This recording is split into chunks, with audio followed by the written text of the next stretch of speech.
نتيجة الصاعقة كالسحاب البارقة يوم طب الفارقة لجنها القديم.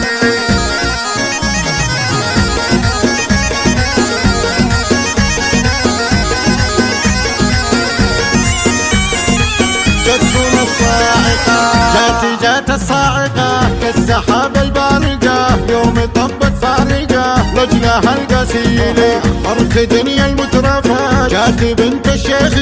جاه دنيا الحاضرة جات بنت الطيبة هذه الشيخ احضرت والليالي نورت شيخة يا بنت الشيوخ بنت ناس مكرمين يا ما شاء الله بالجمال فارقة فوق الخيال زينها السحر الحلال والخلايق شاهدين نذكر الشيخ السعيد اسمها يزهى القصيد تاخذ اللي هي تريد شوفي عين الحاضرين شوفي عين الحاضرين بنت يوسف ما تضام احضرت منه الكلام شيخ وعلي المقام والخلايق عارفين بالجمال وبالوصوف فارقه بين الخشوف دايم الشيخة تطوف بالتحده تبي بالحلا بنت الاصول وش نخلي وش نقول دوم الاول هي تطوف كل حزه وكل حين والله الشيخة قمر تسحر النظر سحر من تحدك تنتظر لعبها الكل خابرين للعبت تلعب بفن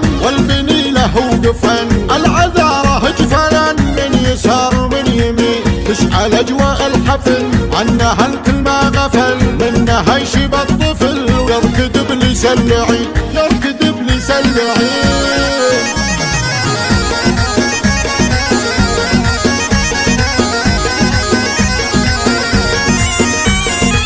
جتكم الصاعقة جات الصاعقة كالسحاب البارقة يوم طبت فارقة لجلها القسيلة حرك دنيا المترفة جات بنت الشيخ جاه دنيا الحاضرة جات بنت الطيبة هذه الشيخ احضرت والليالي نورت شيخة يا بنت الشيوخ بنت ناس مكرمين يا ما شاء الله بالجمال فارقة فوق الخيال زينها السحر الحلال والخلايق شاهدين نذكر الشيخ السعيد اسمها يزهى القصيد تاخذ اللي هي تريد شوفي عين الحاضرين شوفي عين الحاضرين بنت يوسف ما تضام احضرت منه الكلام شيخ وعلي المقام والخلايق عارفين بالجمال وبالوصوف فارقه بين الخشوف دايم الشيخة تطوف بالتحده تبي بالحلا بنت الاصول وش نخلي وش نقول